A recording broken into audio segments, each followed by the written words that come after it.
आप सभी लोगों को नमिता सुयाल का नमस्कार। मैं अपने YouTube चैनल एस्ट्रोपल्स बाय नमिता में आप सभी का स्वागत करती हूँ। आज मैं आप लोगों के सामने गोचर लेकर आ रही हूँ। ऐसा गोचर जो हमें आध्यात्म से जोड़ेगा और एक ऐसा गोचर जो हमें बताएगा कि मैं कौन हूँ। समझ गए होंगे आप मैं किस गोचर की बात कर रही हूँ। और ये गोचर राशि का नहीं, नक्षत्र का है। असल में नक्षत्रों का हमारे जीवन पर बड़ा प्रभाव है, लेकिन हम नक्षत्रों से दूर हैं। हम नक्षत्रों को जानते नहीं, पहचानते नहीं। आज मैं जिस नक्षत्र की बात कर रही हूँ वो नक्षत्र है हमारे नक्षत्र 12वां नक्षत्र उत्तरा फाल्गुनी नक्षत्र। तो इस नक्षत्र में जिसका गोचर होने जा रहा है वो गोचर होने जा रहा है केतु का। केतु अभी हस्त नक्षत्र में है। केतु हमेशा उल्टी चाल चलते हैं। तो जब ये हस्त से निकलकर उत्तरा फाल्गुनी में आएंगे, उत्तरा फाल्गुनी नक्षत्र सिंह राशि के 26 डिग्री से शुरू होकर उसका इतना अंश सिंह राशि में आता है, बाकी ये कन्या राशि में आता है। तो कन्या राशि में ये 10 अंश तक आता है। जिस अभी 10 नवंबर को ये जैसे ही हस्त के चरण पूरे होंगे वैसे ही ये कन्या में प्रवेश कर जाएंगे। केतु और राहु वक्री ग्रह है, ये हमेशा उल्टा चलते हैं। तो जब ये कन्या से हस्त नक्षत्र से निकलकर उत्तरा फाल्गुनी नक्षत्र में पहुंचेंगे तो एक तरह से बड़ा अच्छा लोगों के जीवन में आएगा और वो उन्हीं लोगों को मिलेगा जो इस नक्षत्र का पूरी तरह इस नक्षत्र को जिएंगे। इस नक्षत्र का जो हमसे संबंध है वो है हमारे पितरों से, क्योंकि जो इस नक्षत्र के स्वामी सूर्य हैं और इसके जो देवता हैं वो आर्यमान हैं। और ये देवता पितरों के देवता कहे जाते हैं और पितरों के नाम से ही इन देवता की पूजा होती है। इसका ऋग्वेद में वर्णन मिलता है और ऋग्वेद में आर्यमान देवता को होम लेने का कहा गया है कि ये होम ले सकते हैं और इनकी पूजा आर्य लोग जो थे वो उस समय इनकी पूजा करते थे। आज भी जब विवाह इत्यादि होते हैं उस समय पर इनको साक्षी मानकर वर वधू से वचन लिया जाता है। तो ये नक्षत्र हमारे भूतकाल का प्रतीक है, यानी कि हमारे पितरों के प्रतीक हैं। और केतु भी हमारे पुनर्जन्म का कारक है। हमारे जीवन में पितरों से संबंधित जो भी समस्या है तो ये 9 महीने का समय, कौन सा, यहाँ से 10 नवंबर से लेकर 20 जुलाई तक केतु इसी नक्षत्र में गोचर करेंगे। तो ये गोचर का क्या रहेगा हमारे जीवन पर प्रभाव और नक्षत्र में रहते हुए हम इनके उपाय कैसे कर सकते हैं। तो सबसे पहले तो हम इस नक्षत्र के बारे में मैं आपको एक चीज बताऊंगी कि हर नक्षत्र का अपना एक वृक्ष है। इसी तरह उत्तरा फाल्गुनी नक्षत्र का भी अपना एक वृक्ष है, वो है पाखड़ का वृक्ष और इसके स्वामी है सूर्य। तो मैं आपसे कहूंगी सूर्य को नित्य अर्घ देना। जैसे ही आप सूर्य को अर्घ देते हैं तो अपनी सारी चीजें ठीक कर लेते हैं। उसके बाद चंद्रमा जब उत्तरा फाल्गुनी नक्षत्र में आएंगे तो आप उस समय पाखड़ की जड़ लेकर या पाखड़ की कोई भी चीज उसकी लाकर अपने पास रख सकते हैं, अपने घर में रख सकते हैं। तो इससे बनने वाले दोष भी जो आपके जीवन में आएंगे वो खत्म हो जाएंगे। दूसरा, इसमें हर नक्षत्र का अपना एक प्रतीक जानवर होता है। तो वो जानवर है इनका कुत्ता। तो आप कुत्ते की सेवा कर सकते हैं। अब कई लोग कहेंगे कि हमारे घर में तो कुत्ता ही है, हम उसकी सेवा करते हैं। नहीं, जो आपने घर में कुत्ता रखा है वो तो आपने अपने शौक से रखा है। घर में हम कोई भी पेट एनिमल रखते हैं तो वो सेवा में नहीं आता है, उनको हम अपने शौक के लिए पालते हैं।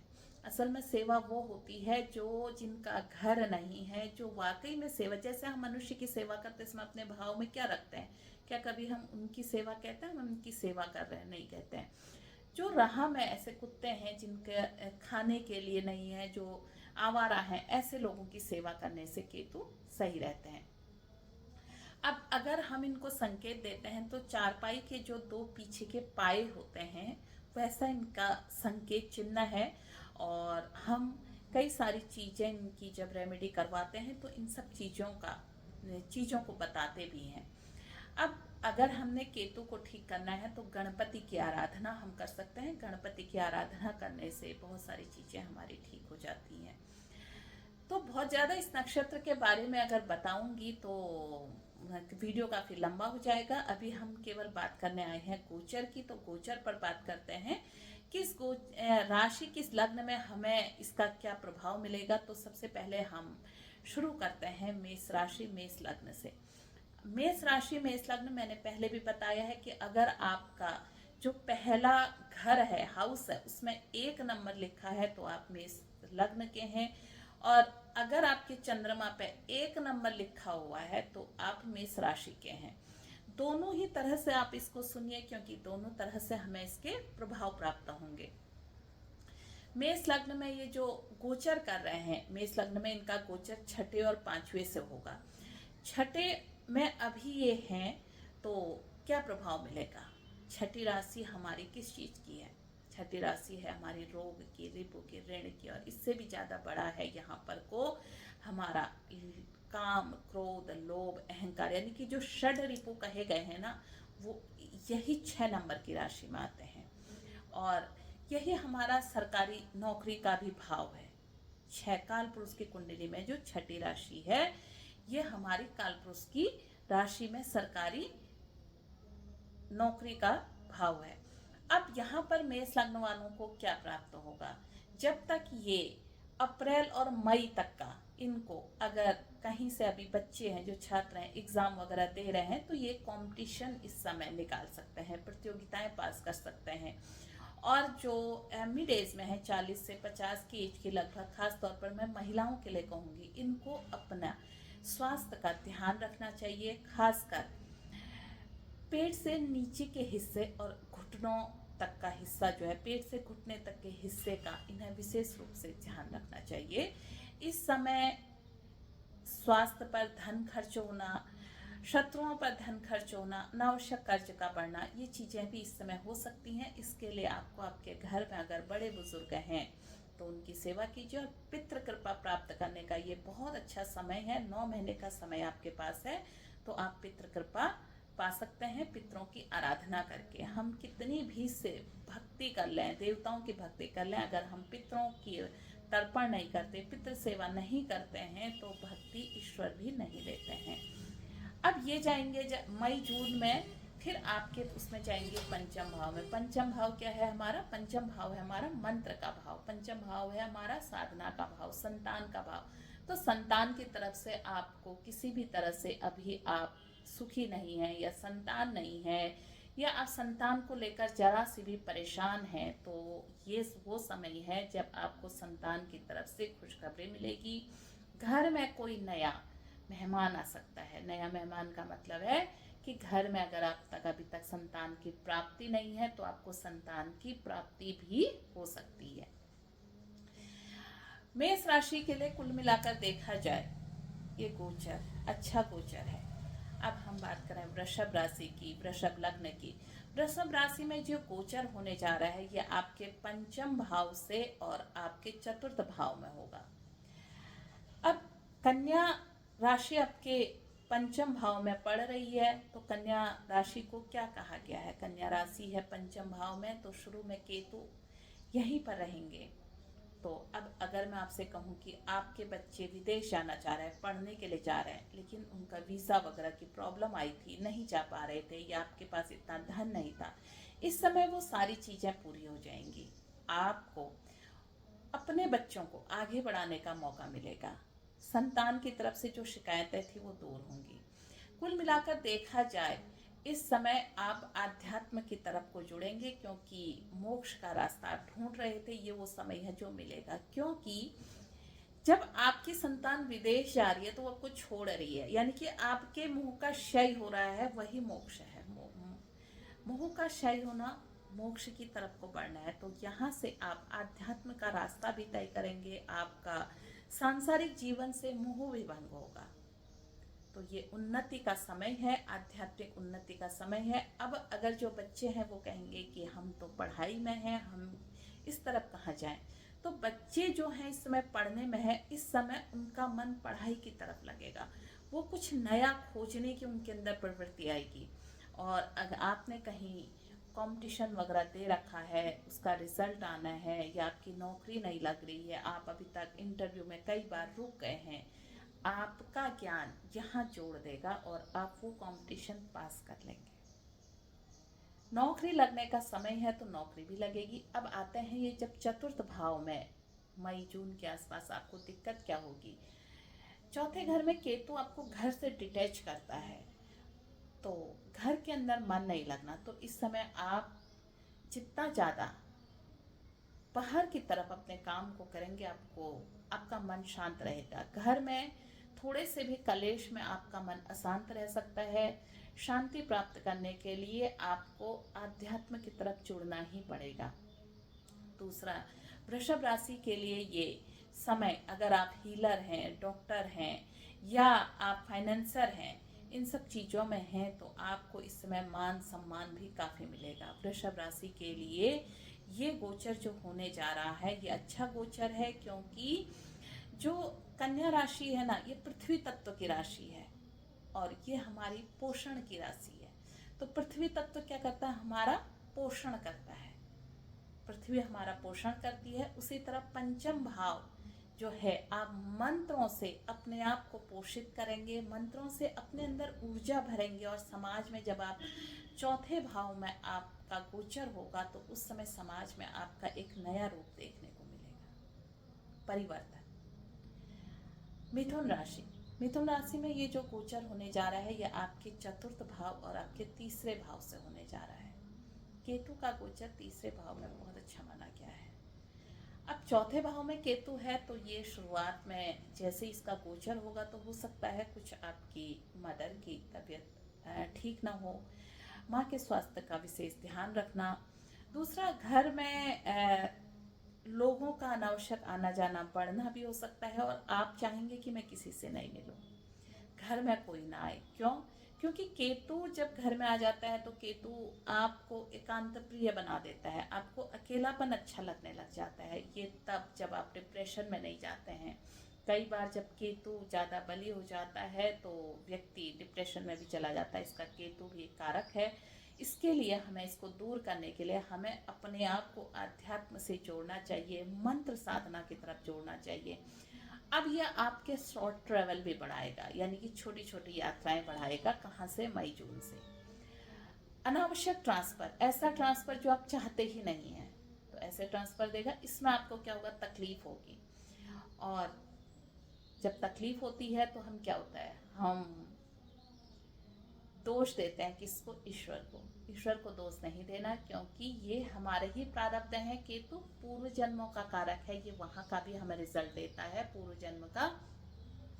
तो इस समय आपने अपने पितरों की कृपा प्राप्त करनी है, पितरों के लिए तर्पण करना है। जितना आप पितरों के लिए तर्पण करेंगे, पितृ साधना करेंगे, और इसका जो पितरों के लिए पितृ सूक्त इत्यादि जो भी इनके मंत्र हैं वो अगर आप करते हैं तो आप इन पीड़ाओं से मुक्त रहेंगे। केतु आपको इस समय आध्यात्म से जोड़ने आया है। मिथुन राशि के लिए ये गोचर अच्छा गोचर है। आप इस समय जितना धर्म से जुड़कर रहेंगे, आप जितना मांगेंगे वो आपको नहीं मिलेगा, क्योंकि मांगने वाला, देने वाला ग्रह मांग कर देने वाला ग्रह राहु है। केतु तो आप जब चीजें छोड़ते हैं ना, केतु आपको देने पर आ जाता है। जैसे ही आपने चीजें छोड़ने को तैयार हो जाएंगे तो केतु आपको खुद ब खुद दे देगा। तो इसलिए डिटैच होना सीखिए, आप चीज़ों को छोड़ना सीखिए, लेट गो करना सीखिए, तो केतु आपके ऊपर स्वयं चीज़ों की बरसात कर देंगे। कर्क राशि और कर्क लग्न, आपके चंद्रमा अगर 4 नंबर पर हैं तो आपके कर्क राशि और कर्क लग्न है। कर्क लग्न और कर्क राशि में जो ये गोचर करने जा रहे हैं, ये गोचर कर रहे हैं आपके तीसरे और दूसरे भाव से। तीसरे और दूसरे भाव में केतु का गोचर अच्छा माना गया, क्योंकि तीसरे भाव के सामने ठीक ये धर्म का भाव है, और धर्म से जुड़कर अगर आप रहकर, क्योंकि कर्क राशि जो है वो बहुत इमोशनल राशि है, बहुत जल्दी भावुक हो जाती है। आपके पास कोई भी आया, कर्क राशि से भी ज्यादा मैं लग्न की बात करती हूँ। कर्क लग्न के जितने भी होंगे, आप भगवान राम जी की कुंडली उठाकर देख लीजिए, कर्क लग्न की कुंडली थी, और वो बेहद भावुक थे। वैसे ही कर्क लग्न के लोग बहुत ज़्यादा भावुक होते हैं और उन्हें हर समय एक ऐसी ज़रूरत पड़ती है कि कोई उनके साथ खड़ा रहे।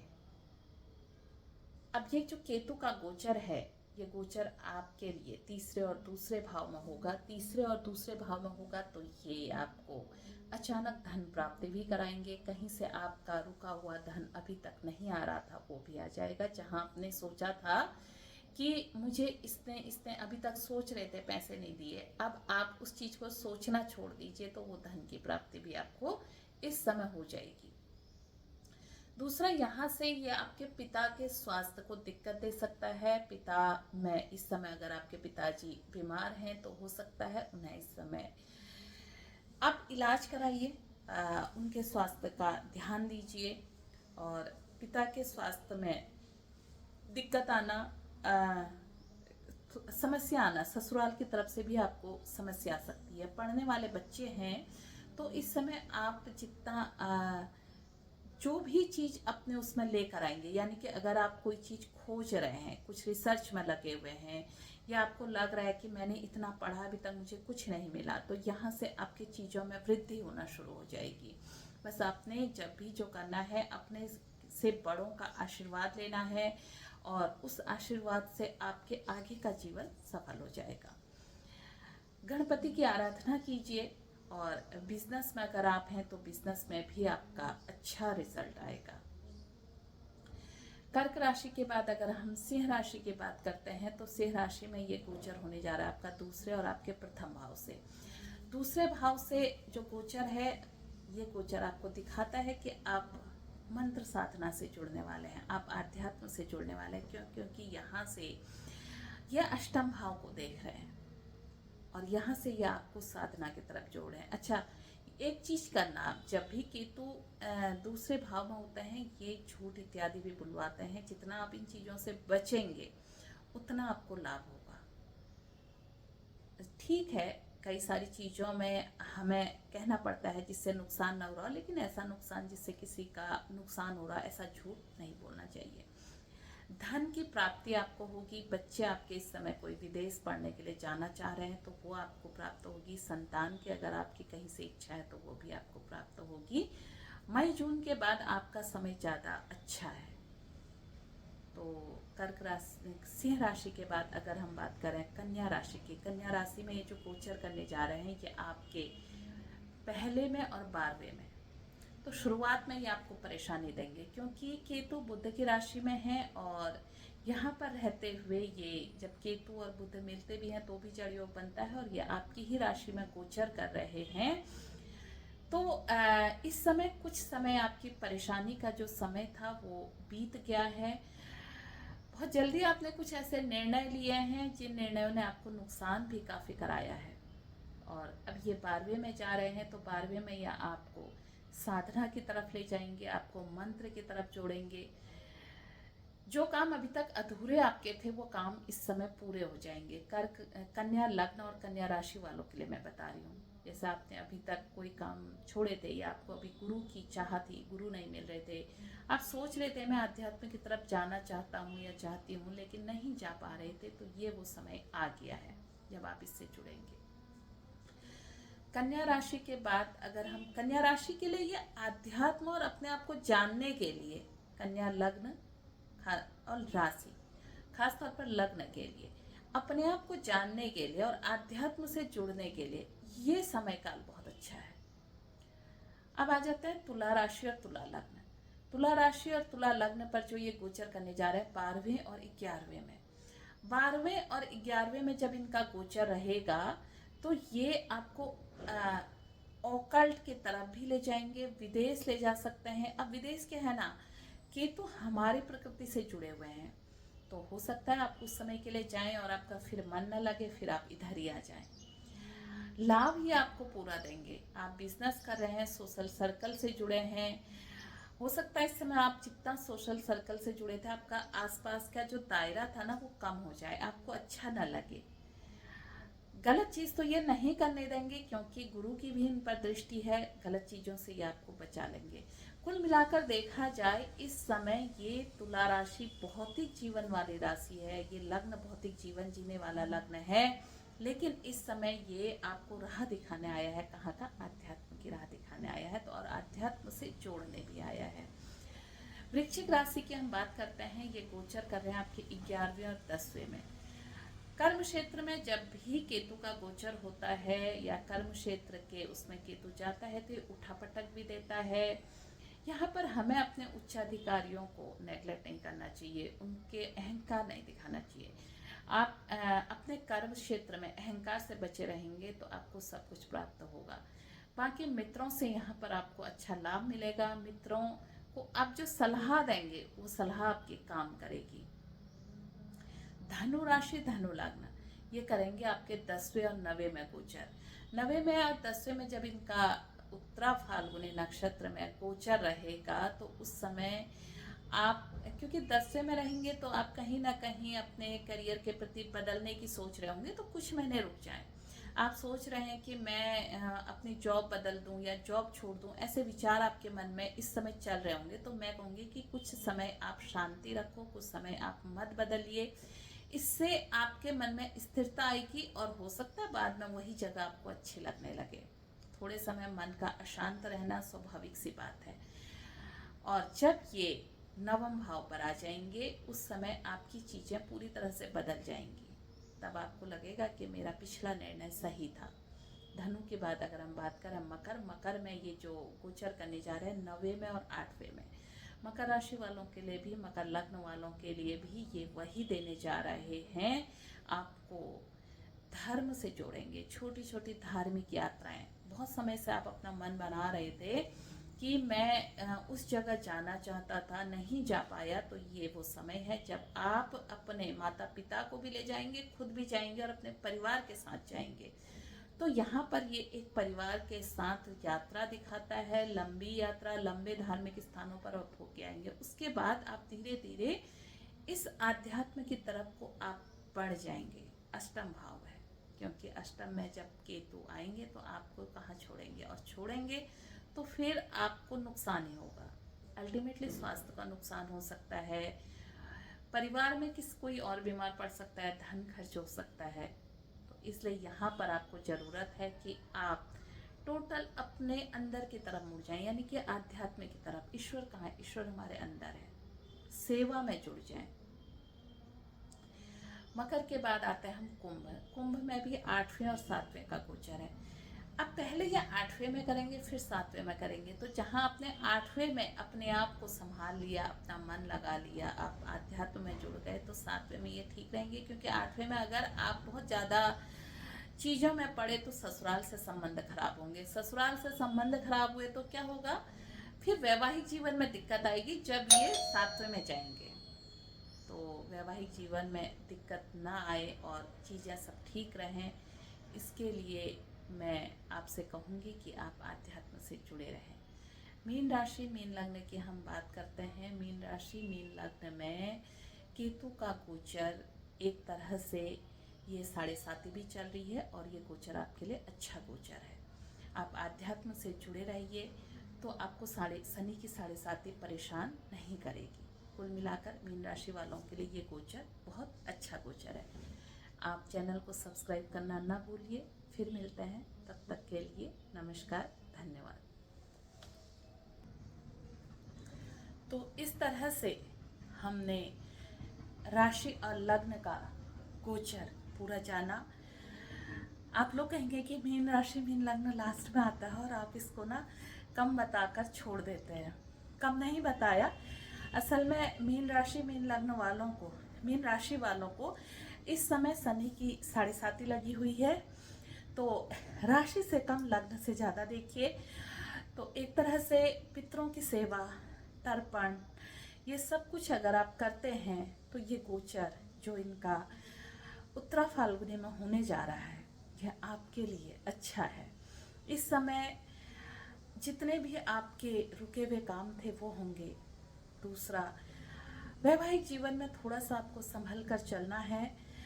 पुराने कहीं कोई रोग हैं तो लापरवाही नहीं करनी है, वो रोग उभर कर आ सकते हैं। बाकी आप गणपति की आराधना कीजिए, क्योंकि गुरु की राशि है और गुरु जो है केतु के साथ जब मिलते हैं ये बहुत ही अच्छा रिजल्ट देते हैं, आध्यात्म के लिए, सांसारिक जगत के लिए नहीं। तो इस तरह से आज ये गोचर मैं आप लोगों के सामने लेकर आई। मैं नक्षत्र में आपके नक्षत्रों के जब वीडियो अलग से लेकर आऊँगी तो उसमें हर नक्षत्र के बारे में आप लोगों को बताऊंगी। नक्षत्र का ज्योतिष में बहुत महत्व है, उन्हें हमें अवश्य जानना चाहिए। तो आज का मैं यहीं पर अपनी बातों को विराम देती हूँ। फिर मिलते हैं अगले वीडियो में। बहुत जल्दी मैं ज्योतिष की बेसिक क्लासेस शुरू करने वाली हूँ। अगर आप लोगों को ज्योतिष सीखना है तो इसी में मेरा नंबर दिया हुआ है, आप मेरे नंबर पर व्हाट्सएप पर संपर्क कर सकते हैं। व्हाट्सएप पर अपने मैसेज मुझे छोड़ दीजिए और इसका कोई शुल्क नहीं है, आप निःशुल्क मुझसे सीख सकते हैं। तब तक के लिए नमस्कार, धन्यवाद।